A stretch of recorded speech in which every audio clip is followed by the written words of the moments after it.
The Renaissance Deep in Politics by Austin and Savannah.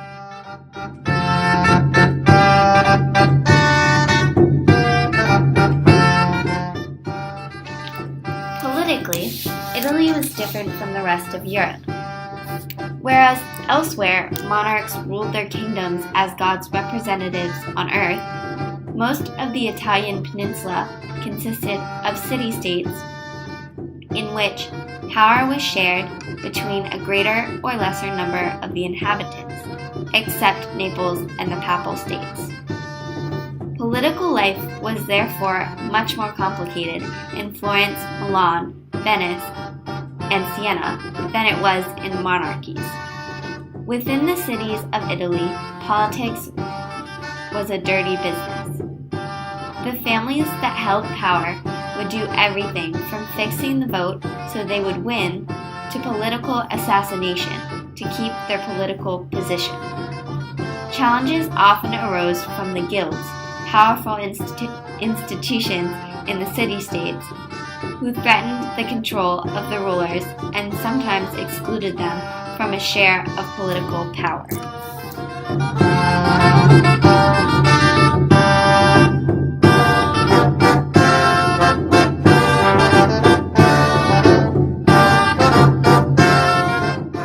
Machiavelli was a humanist who is most famous for his book, The Prince. In his book, Machiavelli says, "The ends justify the means." In other words, a ruler should do anything to get and maintain power. Machiavelli wanted a position in politics, but became somewhat unpopular for his harsh ideas.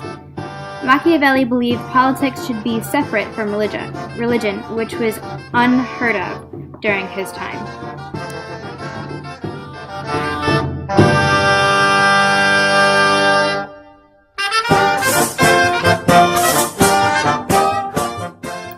Sir Thomas More was born in England in 1478.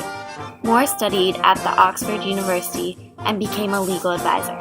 He was interested in spiritual topics along with politics, which led him to write his famous work, Utopia. Utopia included theories about punishment, state-controlled education, divorce, and women's rights. Utopia was a description of an imaginary society ruled by reason. More did think that religion and politics could mix, which many agreed with at the time. However, More was eventually executed for his defiance of King Henry VIII's anti-Catholic policies.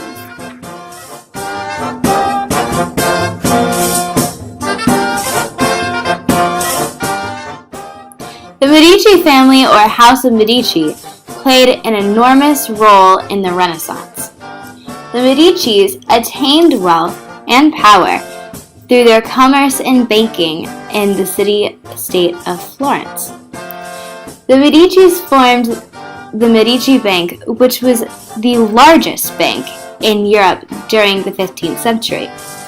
With their wealth, the Medici supported the arts and humanities, which made Florence the center of the Renaissance.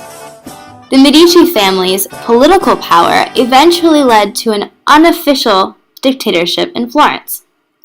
The Medici's dynasty lasted for several centuries, which makes them possibly the most important family in the Renaissance.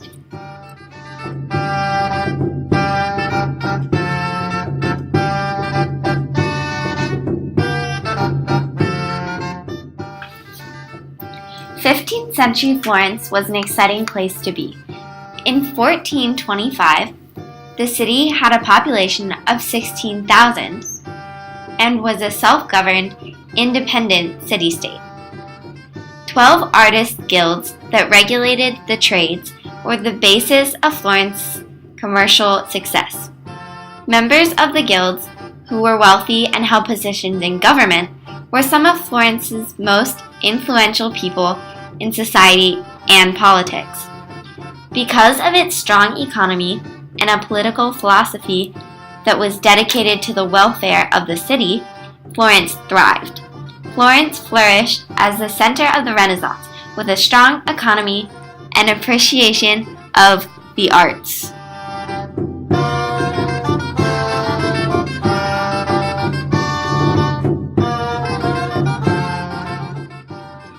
Situated in the northernmost part of Italy, the city-state Milan served as a gateway between Italy and Europe. Milan was a wealthy city-state with a large territory. From 1317 to 1447, the Visconti family ruled Milan as a monarchy. The Visconti's rule strengthened and stabilized Milan. After their rule, the city tried to start a republic, but could not protect the city's military interests. Francisco Sforza, a soldier, took control of the government. His family ruled Milan for quite a long while before France attacked in the late 15th century. That's good.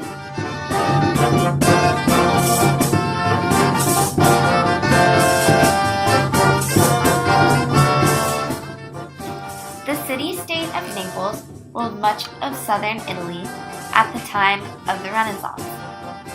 It was one of the last city-states to embrace the movement, but in 1443, Alfonso I conquered the city. He supported Renaissance artists, writers, and philosophers.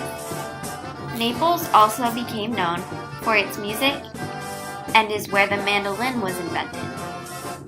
Naples was captured by Spain in 1504. Milan, Naples, and Florence signed a peace treaty called the Peace of Lodi in 1454. This helped to establish boundaries and peace for around 30 years.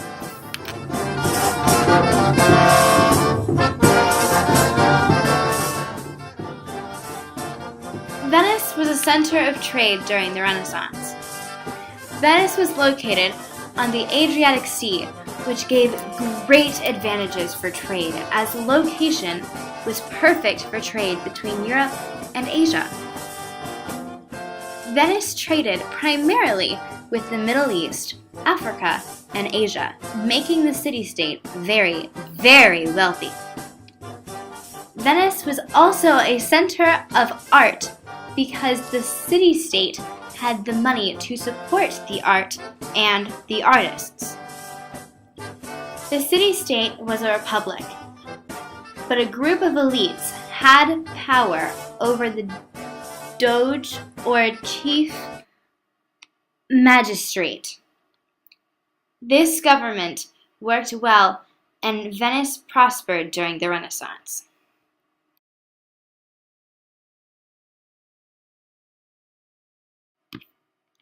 In France, politics and religion went hand in hand.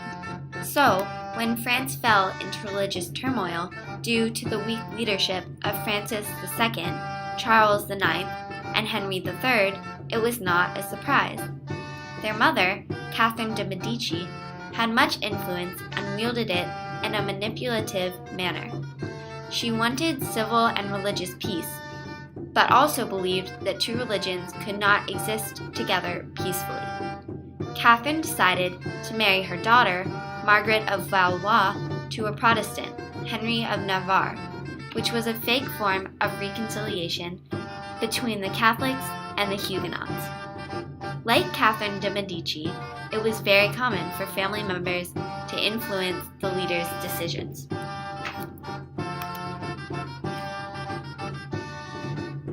Henry VIII surrounded himself with men who promoted the Renaissance's, quote, new learning. The king himself was fascinated by the political and cultural life of the main Italian states. And during his reign, the English court was a more interesting and multicultural place than it was to be in the time of his successor. Henry brought huge change to England by declaring himself head of a new church, the Church of England. This gave Henry the power he needed to annul his marriage and sparked the Protestant Reformation.